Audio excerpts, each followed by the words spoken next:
印尼琴晚舉行尾場紅館歌唱，完 show 之後同亡夫傅聲嘅哥哥合照。完成呢次歌唱之後，你將來仲會唔會再開演唱會呢？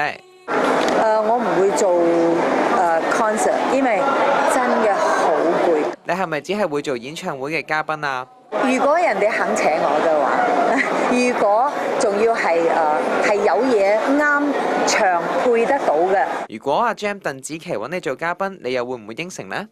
佢揾過我㗎，早就唔係，早就已經揾過我嘅，所以佢知道佢哋公司嗰個 show 係揾過我嘅，咁所以講完就算數啦，係揾過我。不過我唔適宜去做嗰樣嘢，所以我冇應承，就係咁樣嚇。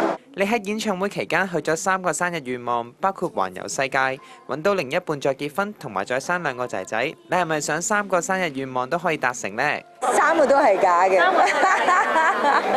但係一定要有願望㗎嘛。如果呢3個假嘅都可以中嘅話，咁我就係全世界最 lucky 嘅人。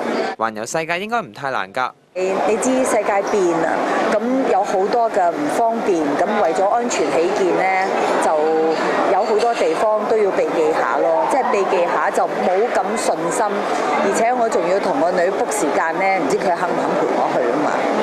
你可以先揾另一半，到時咪有個伴一齊旅行咯。冇人敢娶我㗎，第一講到我感覺咧，我就冇人要㗎。咁拍拖幾時都可以拍㗎啦。拍拖啊，60歲唔好拍啦啩。